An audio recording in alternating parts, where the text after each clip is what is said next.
prazer que hoje a gente vai ter o seminário vai ser ministrado pelo professor Vinícius Maracajá Coutinho, é um grande parceiro, é um professor do quadro de docentes permanentes do programa de pós-graduação em bioinformática. Ele orienta, ele está atualmente orientando estudantes de doutorado no programa, e ele é professor da Universidade do Chile. Eu vou falar um pouquinho aqui sobre o resumo do currículo dele. É uma pessoa muito importante na integração da bioinformática na América Latina, tem tido uma atuação muito promissora, e é uma honra a gente estar contando com esse seminário. Então, o professor Vinícius é bacharel em Ciências Biológicas pela Universidade Federal da Paraíba e é doutor em Bioinformática pela USP.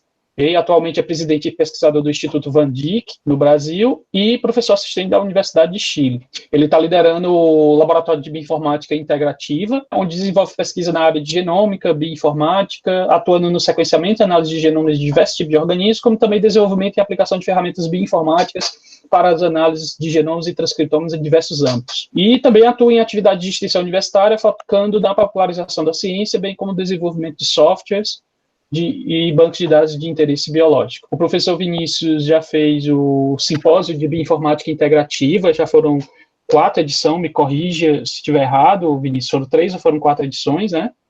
E... Peraí. eu acho que foram 3 ou 4. E o PPG Bioinfo foi co-executor em 2 dessas edições, né, onde tem pesquisadores de toda a América Latina, da América do Norte também. Então, é um simpósio que a gente já fez, e o professor Vinícius também esteve no nosso Natal Bioinformatic Forums em abril do ano passado. Então, passo a palavra para o Vinícius. Vinícius, muito obrigado por ter aceito o convite. Eu acho que é importante o pessoal da graduação e da pós-graduação ver que tem um professor de uma universidade, né, de uma universidade estrangeira, tem oportunidades, tem... Se alguém quiser ir para a Universidade do Chile, eu adoro o Chile, acho que muita gente aqui também. Então, assim, se vocês podem ter a opção de serem no futuro orientados pelo professor Vinícius e fazer lá mestrado ou doutorado em bioinformática com ele. Ok? Vinícius, a palavra é sua. Muito obrigado mais uma vez. Olá, João Paulo. Muito obrigado pela apresentação e pelo convite também. É uma honra para mim poder participar e colaborar com o programa, que para mim é um orgulho também fazer parte do programa, né? Eu acho que é algo que para mim é fundamental poder colaborar, mesmo à distância, com a região Nordeste, que é de onde eu vim, né? Eu sou de João Pessoa, eu, como mencionou o João Paulo, fiz a graduação em Biologia pela UFPB, daí saí, passei uma temporadinha curta no LNCC em Petrópolis, onde eu comecei o mestrado, mas eu fiquei apenas 6 meses e me mudei para a USP para fazer o doutorado direto em bioinformática. Daí, ao final do doutorado, eu me mudei para o Chile, porque o Chile tem um programa de atração de empreendimentos inovadores, que se chama Startup Chile, que financiou, na época eram $40 mil para você iniciar uma ideia. Desde o Chile, você tinha a obrigação de ficar apenas 6 meses no Chile, depois você podia levar a empresa para onde fosse, para onde bem desejasse. E neste momento, ao final do programa, eu recebi um convite para montar o meu laboratório na Universidade Maior, que é uma universidade privada aqui no Chile, dentro do Centro de Genômica e Bioinformática da Universidade Maior, onde eu fiquei a cargo da parte de bioinformática da facility deles, eles têm uma facility de sequenciamento e bioinformática, e também me permitiram manter a empresa. Fiquei na Universidade Maior de 2013 até 31 de dezembro de 2017, foi quando eu me mudei para a Universidade do Chile, e também passei a fazer parte do Centro Avançado para Estudos de Doenças Crônicas, que é um centro de excelência para pesquisas em doenças crônicas aqui do Chile, que envolve a Universidade do Chile e a Universidade Católica, que são as principais universidades daqui. E também, durante esse período, eu comecei a colaborar com o programa de pós-graduação de bioinformática da UFRN, a princípio como colaborador, e eu acho que desde 2018, como professor permanente do programa de pós-graduação em bioinformática. Eu vou compartilhar a tela. Eventualmente, pessoal, vai sair um portunhol aqui, não tem como, né? Já são mais de 8 anos no Chile. Já ia dizer compartilha a tela. Me dá um minutinho. Ai, não, pera.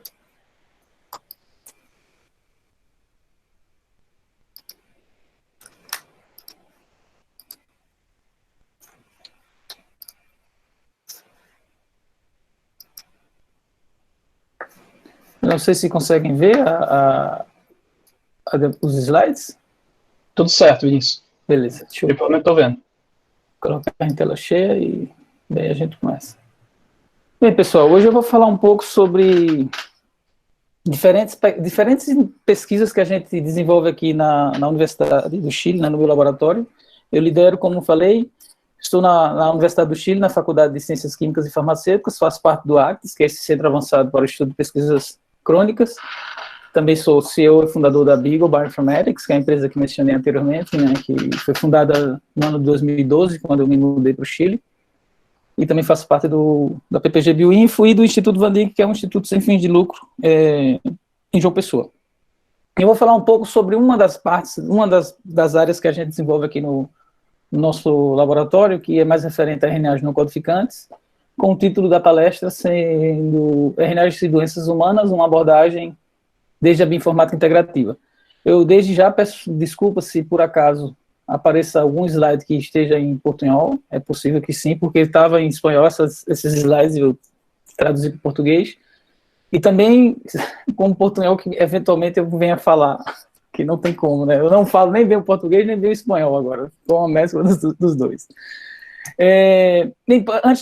No início, eu queria começar essa palestra com esse texto curto, que foi escrito por Walter Gilbert no artigo de uma página na Nature, no ano de 1991, em que ele fala que para utilizar o fluxo do conhecimento que se espalhar pelas redes mundiais de computadores, os biólogos devem não apenas adquirir habilidades de informática, mas também mudar a sua abordagem para o problema de compreensão da vida.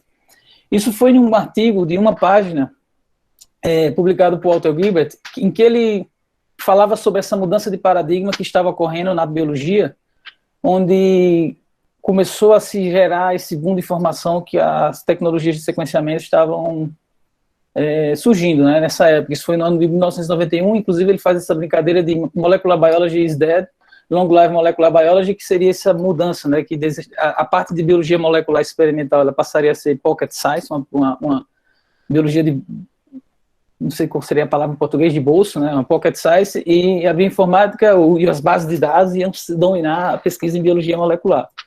Para ter uma ideia de quem é o Walter Gilbert, ele foi o primeiro a propor a existência dos introns e dos exons e a explicar a evolução dos introns. Ele propôs a hipótese do mundo dos RNAs para a origem da vida e foi uma das primeiras pessoas a sintetizar a insulina por DNA recombinante. E, finalmente, foi um dos pioneiros em sequenciamento do DNA, trabalho pelo qual ganhou o Nobel de Química, compartilhado com Frederick Sander e Paul Berg, no ano de 1980. Essa figura, essa imagem, vocês todos já conhecem bem, né? Os custos para sequenciar genomas já diminuíram drasticamente desde a publicação do genoma humano. Para chegar à versão final do genoma, se gastou mais ou menos uns 3 bilhões de dólares, e atualmente eu consegui sequenciar o meu genoma completo, com uma cobertura de 30 vezes, sem uma análise de bioinformática, a um custo de 299 dólares, ou seja, é um custo totalmente acessível para se decodificar material genético de uma pessoa, né? Isso nos está levando, esse baixo custo de sequenciamento, a uma revolução, digamos, Big Data, né, que é nas ciências da vida, com projetos colossais sendo desenvolvidos, como, por exemplo, 1000 Genomas Brasil, 1000 Genomas Chile, Cancer Genome Atlas, que é um repositório para caracterizar de maneira exaustiva todos os tipos de câncer, 1000 genomas da cannabis, 1000 transcriptomas de plantas, o Genomic England, que se tornou, por exemplo, no Reino Unido, eles já sequenciaram mais de 500 mil indivíduos. Existem países no leste europeu que toda a população está sendo sequenciada. Para se ter uma ideia, o TCGA, o Cancer Genome Atlas, ele produziu mais de 2,5 petabytes de dados.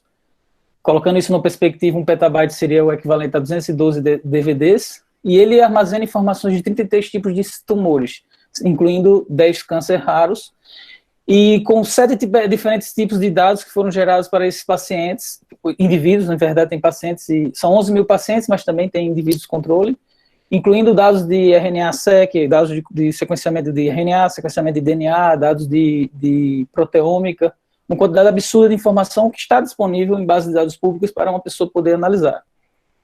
Aqui eu coloco um print screen do SRA, que é o Sequence Free Archive, que é uma base de dados do NCBI, National Center for Biotechnology Information, que é um repositório, uma das principais bases de dados que temos, mantida pelo Instituto Nacional de Saúde dos Estados Unidos, E para se ter uma ideia, no momento que eu tirei esse screen, existiam 9,5 milhões de experimentos de sequenciamentos que foram obtidos a partir de sequenciamento de dados massivos, sequenciamento massivo de DNA ou RNA.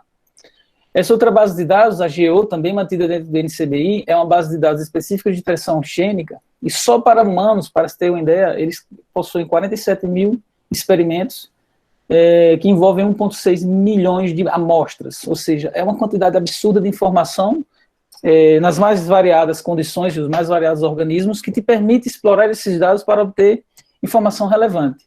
E, no entanto, o pessoal das ciências da vida, que não tem esse background computacional, se encontra num cenário como esse, se afogando em um mar de informações sem saber como explorar bem esses dados, né, de maneira eficiente.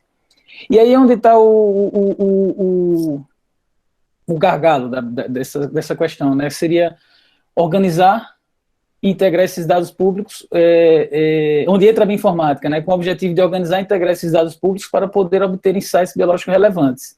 Ou seja, de maneira que tu compreender como estão essa informação nesse mar de bases de dados te permite o desenvolvimento de novas ferramentas, algoritmos e bases de dados, e a aplicação dessas ferramentas te permitem a obtenção de conhecimentos relevantes para perguntas biológicas relevantes. Esses 3 pontos são os pontos principais de linha de pesquisa do nosso laboratório, o Laboratório de Bioinformática Integrativa, que seria justamente organizar esses dados de maneira padronizada, para a partir daí desenvolver software, base de dados e aplicar novos algoritmos para interpretar esses dados de maneira eficiente e aplicar toda essa informação, todos esses dados, todos esses softwares, dados e softwares, para obter novos insights biológicos relevantes.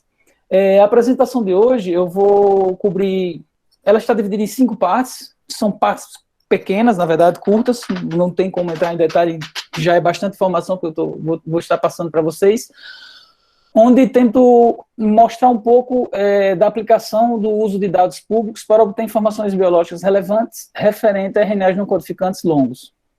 Onde na primeira parte eu falo sobre uma nova classe de RNAs que a gente caracterizou, em seguida eu falo sobre um software que desenvolvemos que nos ajuda a associar esses RNAs não codificantes a uma função. Em seguida, eu coloco alguns artigos de aplicação dessas ferramentas para identificar RNAs associados à imunidade induzida por vacinas, um pouco sobre o panorama de RNAs não codificantes em células individuais orquestrando o desenvolvimento do coração, e finalizo falando um pouco sobre a biologia de sistemas de RNAs que estariam possivelmente sendo regulados por enzimas que modificam RNAs em câncer. Bem, desde a década de 50, os mecanismos genéticos eles foram mal interpretados, de maneira que tínhamos, durante todo esse período, mais de 50 anos, as proteínas como o principal elemento regulador da expressão gênica dos processos celulares, onde uma proteína ativa ela atuava regulando diferentes pontos, diferentes aspectos dos processos biológicos que temos dentro de nossas células. No entanto, com a publicação do genoma humano, nós vimos que o número de genes codificadores de proteínas que tínhamos, eles eram super similar ao número de genes que existem em organismos com complexidade teoricamente bem diferente. Por exemplo, o Homo sapiens, esses são números de referência que eu calculei no ano 2012, o ser humano com 23 mil genes tem uma quantidade de genes muito parecida com o verme, que seria o C. elegans. E aí, nessa época, surgiu essa pergunta, logo da publicação do genoma humano. Como pode? De onde vem a complexidade que temos dentro dos nossos organismos? Né? O que é que define a complexidade? De onde vem essa complexidade? Com a publicação do genoma humano, se viu que somente 2 a 3% do genoma era codificante de proteína. E daí, como eu mencionei anteriormente, se perguntou de onde viriam os elementos responsáveis para a regulação dos processos celulares. Logo da publicação do genoma humano, a gente teve um boom também do que seria o estudo do transcriptoma, né, onde os projetos para estudar ESTs tomaram conta nessa época, e nesse momento muitos dos trabalhos o que se fazia era, você sequenciava um RNA expresso, e mapeava contra os genomas de interesse. E se esses RNAs não mapeavam, digamos que aqui em vermelho a gente tem um gene codificante de proteína, se não mapeava com overlap com esses genes codificantes de proteína, eles eram simplesmente descartados das análises. Por outro lado, nessa mesma época, outros grupos de pesquisa passavam a tomar essas sequências que mapeavam em regiões intrônicas ou intergênicas e reanalisá-las. Ao mesmo tempo, no ano de 2002, a empresa Affymetrix, num trabalho bem interessante, liderado por Philip Kapranov, eles desenharam plataformas de microarray que continham sondas para medir a expressão gênica com overlapping entre uma e a outra. Essas sondas foram desenhadas ao longo do cromossoma 21 e 22, que são os cromossomas mais menores que a gente tem no nosso genoma, e eles verificaram, medindo sonda uma com overlap com a outra, ao longo de todo esses dois cromossomas, que a gente tinha regiões 10 vezes mais transcricionalmente ativas que o número predito anteriormente pelo mapeamento dos genes obtido com a publicação do genoma humano. E essa transcrição disseminada do genoma humano, ela foi confirmada com o projeto ENCODE. O projeto ENCODE foi a iniciativa gigantesca que teve início logo com a publicação final do genoma humano no ano 2003 e tinha como objetivo estudar de maneira exaustiva todos os elementos funcionais do genoma humano. E com a publicação final do projeto ENCODE, analisando diferentes linhas celulares, a atividade transcricional de várias linhas celulares e tecidos, eles comprovaram que pelo menos uns 76% do genoma humano era transcrito, e como mencionei anteriormente, somente 2 a 3% deste genoma era transcrito em RNAs codificantes de proteína, com o restante em um mar de RNAs não codificantes. Para se ter uma ideia, existem atualmente, se conhece mais de 3.000 famílias de RNAs. Aqui eu tenho um print screen da base de dados RFAM, que significa RNA Family Database, acessado agora no mês de setembro, e eles dispunham de 3.000, eles continham aí depositados mais de 3.000 famílias de RNAs. Agora aqui estamos mencionando famílias de RNAs ao longo de toda a árvore da vida, né? Não necessariamente somente de humanos, né? E esses RNAs já se sabe que atuam regulando diferentes processos celulares que anteriormente estavam associados somente a uma proteína, por exemplo, remodelamento da cromatina, regulação da expressão, da transcrição, edição de RNAs, entre diversas outras funcionalidades. E uma desregulação em algumas dessas diferentes classes de RNAs pode levar a diferentes tipos de doenças, como, por exemplo, doenças imunológicas, doenças neurodegenerativas, câncer, entre outros diferentes tipos de doença. Isso tudo se dá devido às interações que esses RNAs são capazes de realizar dentro de uma célula, de maneira que podem interagir com proteínas, com outros RNAs a partir de uma hibridação RNA-RNA, e também com o DNA a partir de um triplex de RNA com DNA, onde a fita do RNA se abre, a fita do DNA se abre, um RNA pode se meter ao meio, impedindo, por exemplo, a ligação de um fator de transcrição. Nesse contexto, vou falar um pouco sobre o primeiro trabalho, que foi um trabalho desenvolvido em colaboração com o grupo de Tony Kozaritz, da Universidade de Cambridge, em que caracterizamos uma nova classe de RNA não codificante chamada RNAs posicionamento conservados, e um subgrupo desses RNAs que nós chamamos de Topological Anchor Point RNAs, que eu não sei como traduzir isso para o português. Atualmente já se sabe que os RNAs não codificantes longos, eles são transcritos e atuam. Um dos mecanismos funcionais desses RNAs é recrutar complexos de enzimas que modificam a cromatina para poder ativar a expressão do gene vizinho a esse RNA não codificante. Nesse contexto, a gente também já sabia, né, ao longo do tempo, estudando RNAs não codificantes, que os RNAs longos, os RNAs não codificantes em geral, eles não são conservados em sua sequência primária com outros organismos. No entanto, com o objetivo de identificar RNAs que eram sintênicos entre humano e camundongo, a gente fez um levantamento de todos os dados, de vários dados transcriptômicos do projeto ENCODE, utilizando diferentes tecidos e diferentes linhas celulares que eram comparáveis entre humano e camundongo, com o objetivo de identificar o repertório de RNAs não codificantes presentes entre os dois, RNAs não codificantes longos presentes nesses dois genomas, que eram sintênicos entre eles, ou seja, conservados entre eles. Sabendo que não existia essa conservação ao nível de sequência primária, a gente buscou uma estratégia diferente, em que, primeiramente, identificamos todo o repertório de RNAs não codificantes, em seguida, buscamos genes que eram ortólogos entre humano e camundongo, e verificamos se existia um RNA não codificante longo presente vizinho a esse gene ortólogo entre os dois organismos. Em seguida, tomamos a região promotora desse RNA não codificante de humano e verificamos sua conservação com camundongo.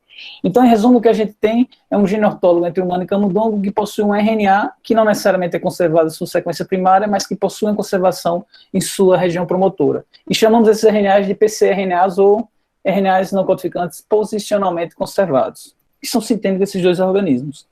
Aqui temos um pipeline, mais ou menos, que utilizamos, onde identificamos mais de 15 mil RNAs longos não codificantes para o camundongo, 32 mil para o humano, e chegamos ao final a identificar 1.700 RNAs posicionamento conservados.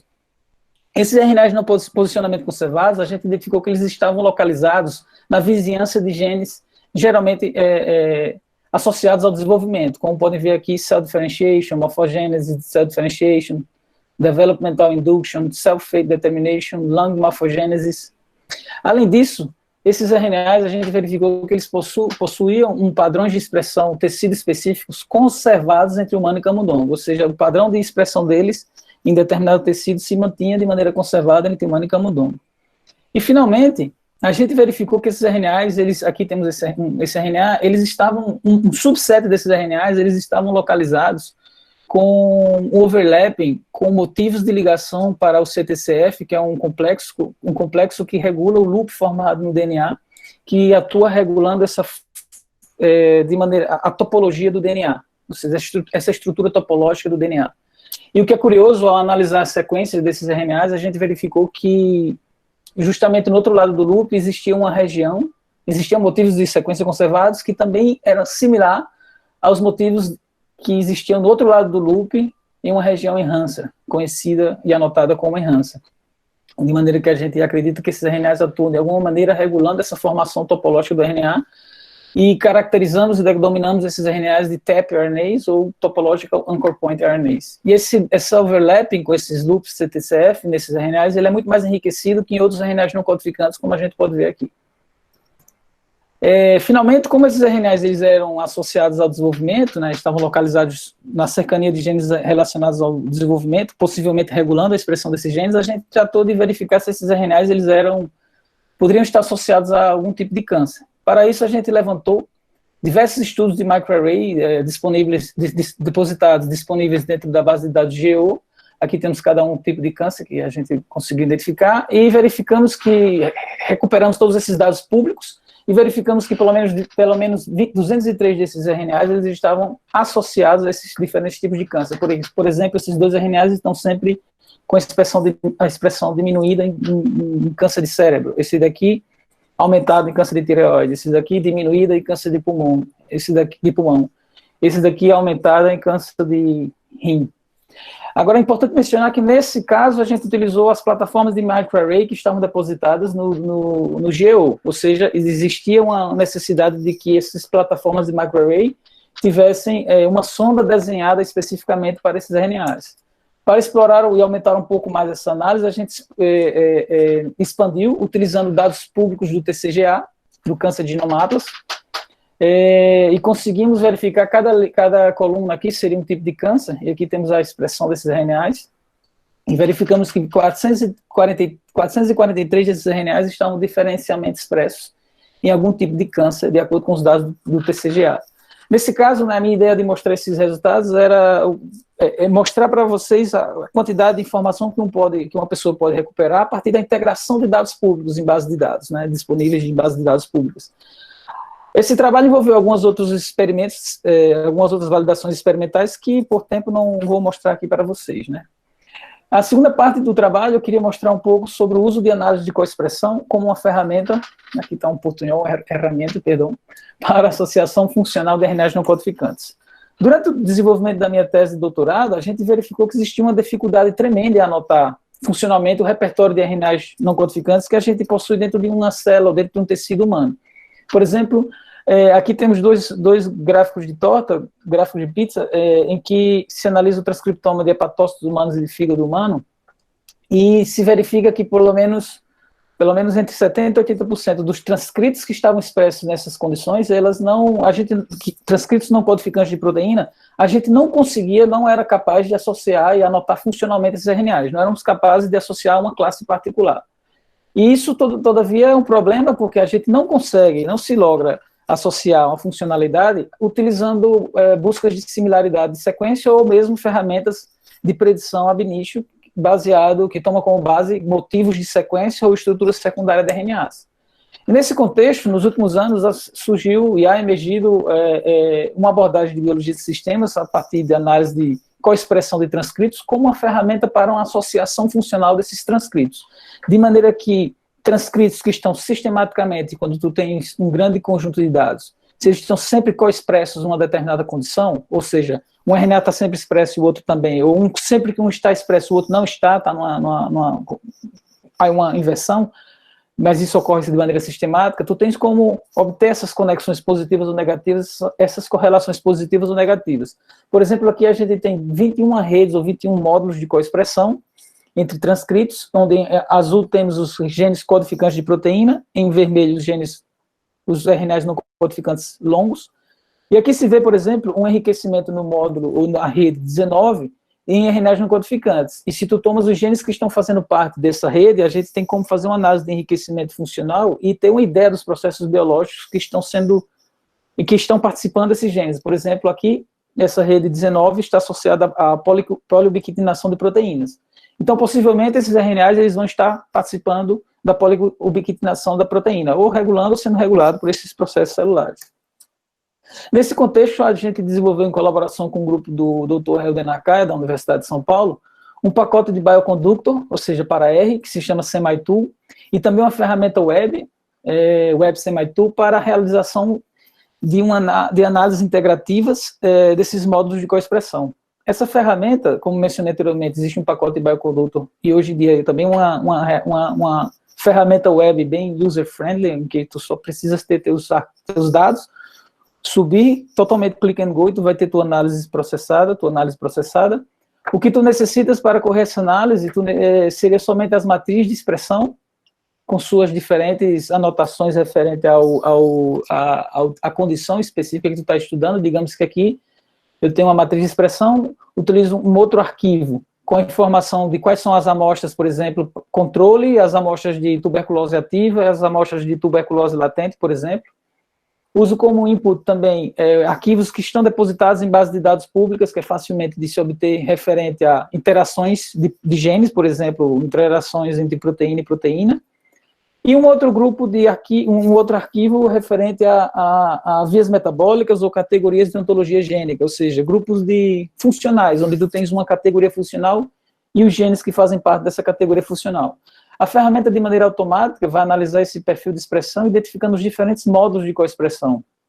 Além disso, vai gerar uma análise de gene set enrichment, onde tu, por exemplo, aqui cada linha seria um módulo, cada grupo seria uma condição. Por exemplo, aqui em cima, digamos, seria o controle, aqui tuberculose ativa e tuberculose latente, e tu podes ver como que está a expressão de cada grupo. Digamos que aqui esse módulo de genes, ele está com a expressão diminuída no controle e aumentada nas outras duas condições. Além disso, para cada módulo faz uma análise de overrepresentation, de enriquecimento funcional, identificando uma via metabólica, um processo biológico que estaria enriquecido em cada módulo, e finalmente gera uma rede de interação, utilizando informações desse arquivo que se utiliza como entrada de protein interaction, de interação entre proteínas, e também relacionado a interação de coexpressão, por exemplo, aquelas conexões que existem baseada na correlação de expressão positiva ou negativa entre os transcritos que fazem parte dessa rede. Então, você tem como identificar cada módulo, identificar a rede, uma rede biológica que está associada, realizar uma análise de como estão se expressando esses transcritos e uma análise de enriquecimento funcional. Nesse contexto, a gente, integrando novamente dados públicos, a gente, também em colaboração com o grupo de Helder Nakaya, a gente reanalisou diversos dados referentes a coortes que tomaram vacina, e com o objetivo de caracterizar RNAs não codificantes associados à imunidade induzida por vacina, né? A gente integrou mais de 2.000 transcriptomas de amostras de sangue, de 17 coortes de vacinação para influenza e febre amarela. Aqui a gente tem as 12 coortes que a gente integrou referentes à influenza, aqui as 5 coortes de febre amarela, Cada ponto desse aqui seria um ponto pós-vacinação, ou seja, dia 0, um dia após a vacina, 3 dias, 7 dias e 14 dias. Cada círculo seria a quantidade de amostras que a gente tem, que a gente integrou nessa análise.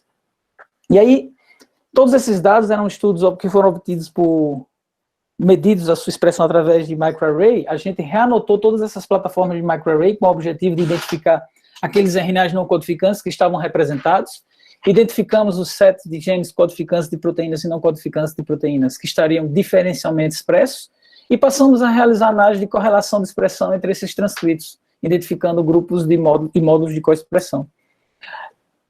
Aqui nessa figura, nessa imagem, na parte de cima, a gente tem no IX seria o número de datasets. Aqui a gente utilizou uma ferramenta que foi desenvolvida pelo nosso grupo, também em colaboração com o Helder, que se chama MetaVolcano, que ainda não está publicada, mas está disponível no pacote R, em que tu podes utilizar essa ferramenta para realizar meta-análise de expressão gênica. Então, por exemplo, aqui a gente consegue ver o número de datasets em que esses RNAs estão sistematicamente ou de maneira consistente e diferencialmente expressos. Cada linha seria um dia após a vacina, né? E aqui, por exemplo, no dia 3, nesse ponto, nós temos 3 datasets em que 6 RNAs não codificantes, em todos eles estão diferencialmente expressos, 14 dias após a vacinação. Nesse caso, no lado esquerdo, a gente tem os RNAs não codificantes, no lado direito, os genes codificantes de proteína. Aqui a gente tem uma ideia de alguns RNAs que são interessantes, que estão sempre com a expressão diminuída após a vacinação. Por exemplo, no dia 1, a gente tem esses 2 RNAs, essa linha pontilhada, à esquerda dela seria a taxa de câmbio, né? Ou seja, o fold change de genes que estariam diminuídos, e os que apareciam à direita dela, como no caso desses 3 RNAs aqui, são transcritos que tiveram sua expressão aumentada. E, finalmente, a gente tomou esses casos, alguns casos desses RNAs que estavam diferencialmente expressos em pelo menos 3 datasets, e verificamos, também integrando dados públicos obtidos a partir do sequenciamento de células individuais do sistema imunológico, para verificar como que era a expressão desses RNAs. Por exemplo, a gente tem alguns que estavam super expressos em células B, por exemplo. Finalmente, utilizamos modos de coexpressão, onde a gente utilizou o SemiTool, a ferramenta que mostrei anteriormente, para identificar os modos de coexpressão para cada estudo, e depois integramos isso em uma mega rede, identificando aqueles modos de coexpressão em que tínhamos RNAs não codificantes coexpressos com outros genes codificantes de proteína, e verificamos aqueles que estavam enriquecidos em vias metabólicas que possivelmente relacionadas à imunidade induzida. Por exemplo, aqui temos um módulo enriquecido em ativação de células T, por exemplo. Aqui a gente tem uma análise de gene set enrichment, por exemplo, o módulo 6 ele estaria sempre com expressão alta no dia 1 e dia 2 pós-vacinação, em seguida começa a diminuir sua expressão. E aqui uma rede de interação de um RNA não codificante com diversos genes associados ao sistema imunológico, que estavam sempre co-expressos junto com esses transcritos. E, finalmente, a gente depositou toda essa informação em uma base de dados pública chamada VaccineDB, de maneira que qualquer pessoa pode verificar tanto os padrões de expressão, como também os resultados das meta-análises em cada estudo que esses RNAs estão, como eles estão, se eles estão diferencialmente expressos ou não, e também com informação referente à correlação entre a expressão desses RNAs não codificantes e genes codificantes de proteína, como também genes associados à resposta imunológica. Finalmente, como terceiro trabalho que eu gostaria de mostrar a vocês, é um trabalho que também, esse trabalho segue em desenvolvimento, todavia não está finalizado, em que a gente trata de utilizar abordagens de biologia de sistemas para identificar RNAs não codificantes que são possivelmente regulados com enzimas que modificam RNAs. A modificação de RNAs e a epitranscriptômica emergiu nos últimos anos com uma nova tendência, ou seja, um trending topic na pesquisa de biologia de RNAs, onde tanto para o estudo de doenças cardiovasculares como câncer, essas enzimas que modificam RNAs estão surgindo como um excelente alvo terapêutico. Já se sabe que existem mais de 300 enzimas que modificam RNAs, sendo que 77 delas em humanos, e, no entanto, até então, até pouco tempo atrás, todo o foco desse estudo de enzimas que modificam RNAs e de modificações epitranscriptômicas estava direcionado a RNAs de transferência, RNAs transportadores ou RNAs ribossomais, com 140 das modificações descritas até o momento sendo especificamente nesses RNAs, e menos de 10 modificações conhecidas em RNAs mensageiros e RNAs não codificantes. Nesse contexto, a gente primeiramente definiu um set de transcritos de referência, em que tomamos todos os RNAs, os transcritos codificantes de proteína do GeneCode, que é uma base de dados de anotação, que foi criada a partir do projeto ENCODE, e integramos os RNAs não codificantes de 3 diferentes datasets, o GeneCode, Ensemble, e daquele paper que mencionei anteriormente, onde caracterizamos os pcRNAs, identificando cerca de 39 mil RNAs não codificantes no genoma humano. E integramos todas as 77 enzimas que modificam RNAs do Modomics, que é uma base de dados específica para proteínas, enzimas que modificam RNAs. Além disso, nós tomamos datasets do TCGA em que haviam pelo menos 10 amostras de tecido normal. Cada linha aqui seria um tipo de câncer, em que a gente integrou dados. Cada número aqui seria a quantidade de transcriptomas que a gente conseguiu integrar. E no total são 16 tipos de câncer diferentes. Estimamos a expressão desses transcritos. Aqui, cada linha seria um diferente tipo de câncer. Em azul, os transcritos codificantes de proteína. Em rosado, seria os transcritos de RNAs não codificantes. E aqui, a gente colocou o número de proteínas. Em todos eles, pelo menos 72 proteínas estavam expressas.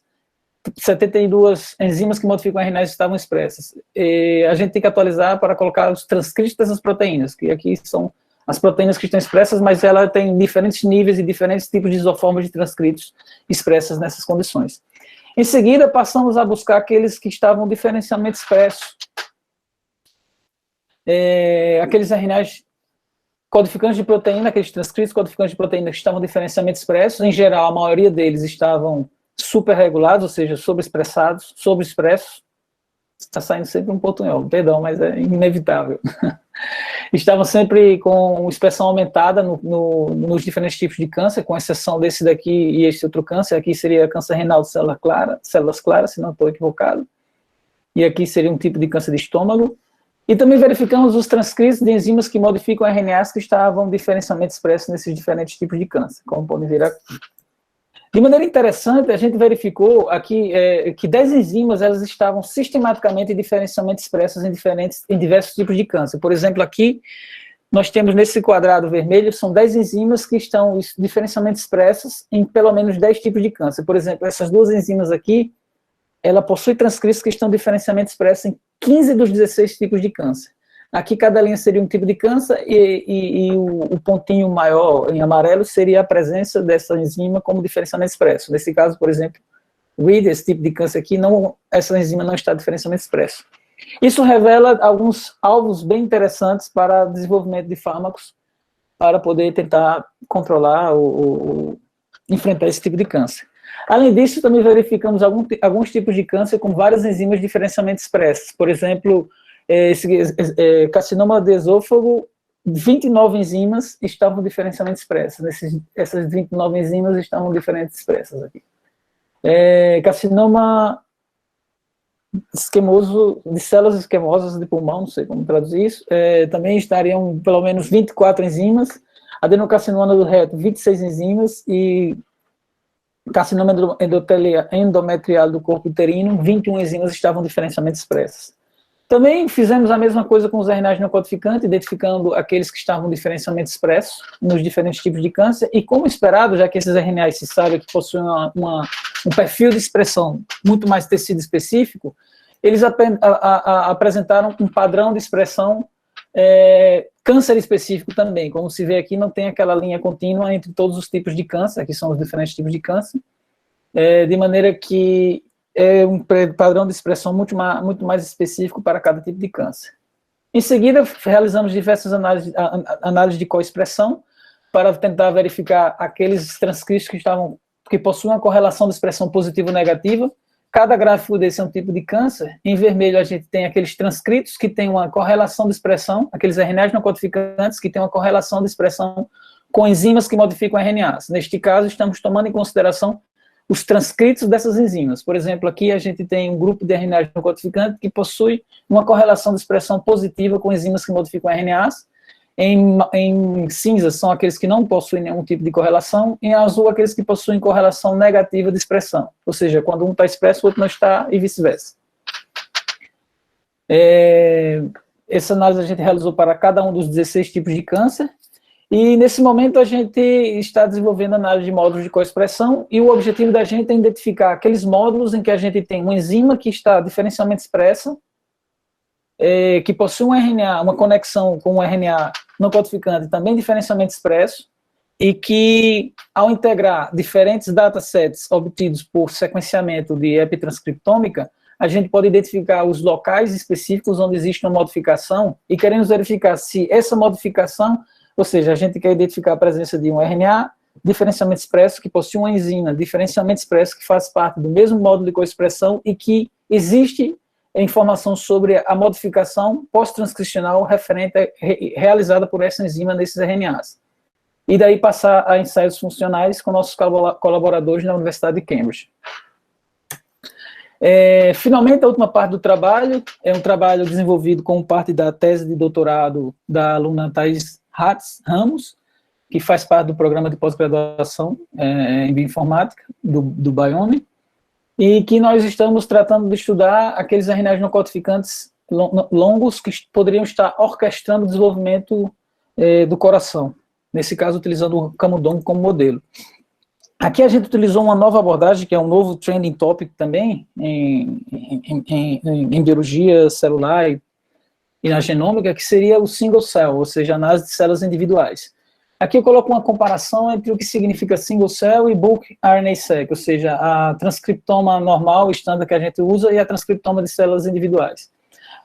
Nós temos normalmente um tecido, e na transcriptômica individual a gente pega esse transcrito e, na verdade, faz uma sopa do que tem aqui. Esse transcrito, não, esse tecido, a gente faz uma sopa das células que aqui estão. De maneira que o que a gente tem, na verdade, é um promédio, é uma média de expressão de todas as células, ou seja, tem a média da expressão de um transcrito em todas as células, de maneira que toda a heterogeneidade celular está mascarada. E com a genômica, a transcriptômica de células individuais, a gente consegue separar de maneira individual cada elemento, cada célula desse tecido, e realiza um transcriptoma de cada um deles, de maneira que cada tipo celular possui seu padrão de expressão específico. Isso revela toda a heterogeneidade e as diferentes subpopulações dessas milhares de células que tu estás estudando dentro desse tecido de interesse. Aqui um paralelo poderia ser esse, né? Quando a gente faz toma um suco de frutas vermelhas, a gente tem uma sopa, uma mescla de todas essas frutas que temos aqui ao lado. Isso seria a transcriptômica normal, tomando em conta que isso seria um tecido, né? E com a single cell, a gente estaria analisando o transcriptoma de cada fruta de maneira individual. Ou seja, todos os transcriptomas dos morangos, dos arândanos acho que é espanhol, né? Seria dos mirtilos, entre outros, das cerejas, etc. Nesse contexto, a gente já sabe, né, diversas fontes apontam que as doenças cardiovasculares elas são as principais causas de morte no mundo. E em uma variedade de condições patofisiológicas, o coração pós-natal, ou seja, depois do nascimento, ele volta ao programa genético fetal. Ou seja, o que acontece é que nessas condições, em diferentes doenças cardiovasculares, as células elas voltam a expressar, ocorre uma reativação de genes que são, uma reexpressão de genes que são associados a esse programa genético fetal, genes que são importantes para o desenvolvimento do feto. Isso é algo bem comum que ocorre nessas doenças cardiovasculares, de maneira que muitas células, linhas de células desse tipo, são utilizadas como modelo para estudar doenças, ou mesmo alguns camundongos no estado fetal são utilizados como modelos para estudar essas doenças cardiovasculares. E no contexto de que a gente havia verificado que os pcRNAs que mencionei anteriormente, eles estavam associados ao desenvolvimento do tecido, estavam vinculados a genes relacionados com o desenvolvimento, também verificamos, sabíamos que esses RNAs também estavam associados a genes relacionados com o desenvolvimento do tecido cardiovascular, de tecidos cardiovasculares, por exemplo, artery morphogenesis e small muscle cell differentiation. Além disso, a gente também verificou naquele trabalho que o coração, esses transcritos, eles apresentavam uma expressão tecido específica, em que muitos desses RNAs eles estavam expressos especificamente, de maneira, ou seja, exclusivamente no coração, como a gente pode ver esse grupo aqui, e podemos ver nesse histograma aqui, que são transcritos que estavam expressos especificamente no coração.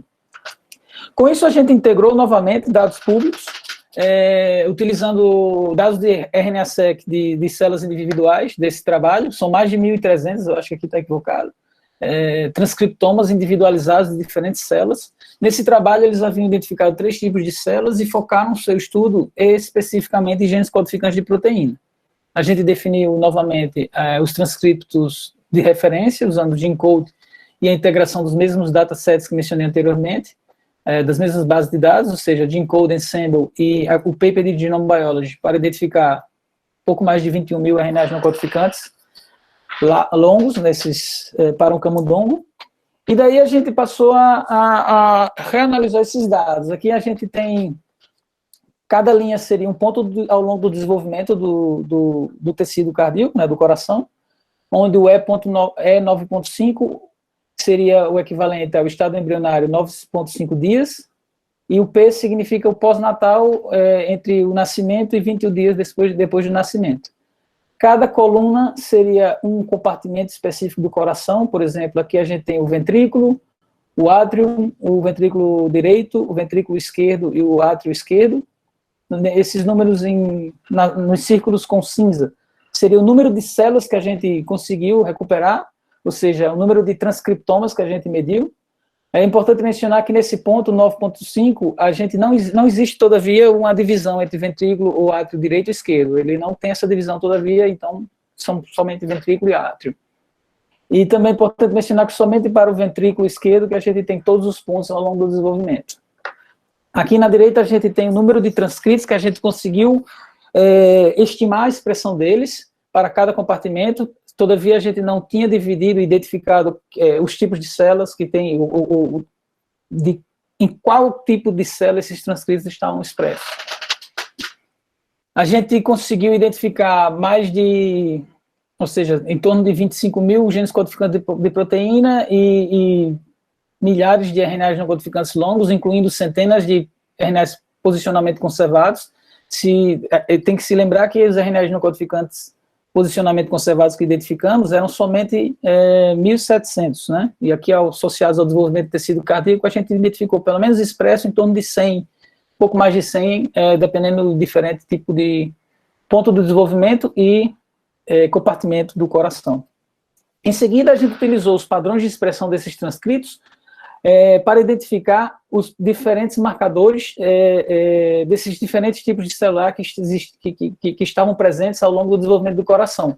Cada gráfico desse aqui seria um ponto, e um ponto do desenvolvimento do coração e um compartimento específico, e cada cor desses gráficos seria um tipo celular que a gente conseguiu identificar a partir do padrão de expressão desses transcritos.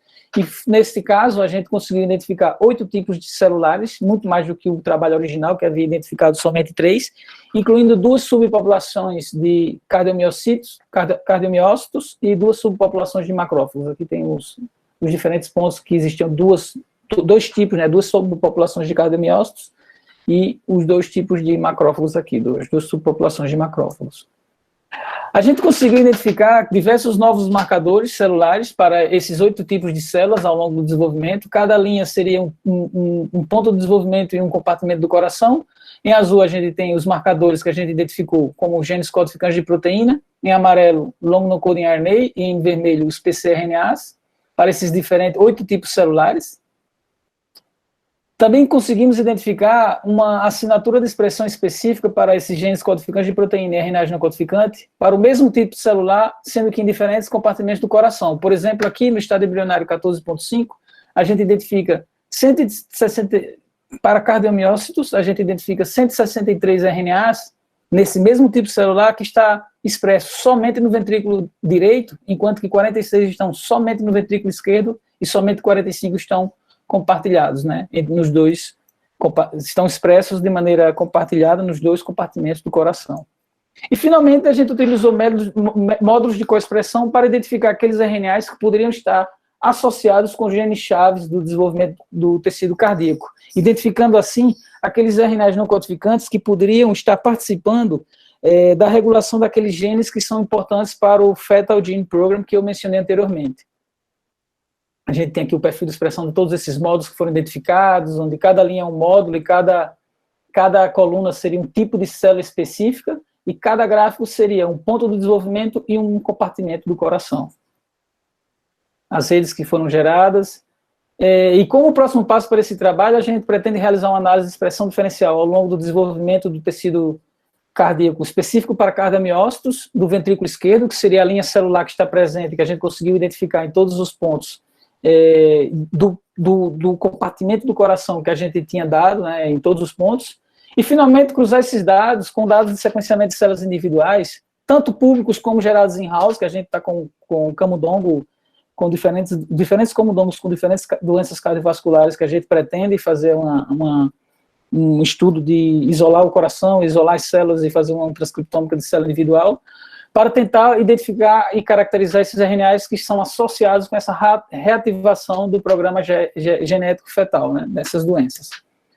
Como mensagem para casa, eu gostaria de concluir com um pequeno texto que também estava no artigo de Walter Gilbert, que eu utilizei no primeiro slide, em que ele fala que o novo paradigma agora emergente é que todos os genes serão conhecidos no sentido de que residem em bancos de dados disponíveis eletronicamente, e que o ponto de partida para a pesquisa biológica será teórico. Um cientista individual começará com uma conjectura teórica e em seguida fará experimentos, né, para seguir ou testar essa hipótese. Isso é algo que a gente já encontra hoje em dia, praticamente quase tudo que mostrei aqui foram resultados que a gente obteve com a integração de diferentes datasets públicos que estão disponíveis em diferentes bases de dados públicas. Nesse contexto, a gente já desenvolveu diversas ferramentas e bases de dados para analisar e integrar esse tipo de dado. E todo esse trabalho foi desenvolvido graças a esse grupo maravilhoso de estudantes que já passaram pelo laboratório ou que estão atualmente, e também pelo financiamento de diferentes agências aqui do Chile. E também queria convidar os que possuem interesse em fazer parte do grupo, em juntar-se a nós através ou do mestrado ou do doutorado em bioinformática da UFRN, que agora a gente está em vias de, não sei se já deveria anunciar isso ou não, de possuir uma dupla titulação com o programa de bioquímica aqui da Universidade do Chile. Bem, isso era o que eu queria mostrar para vocês. Muito obrigado.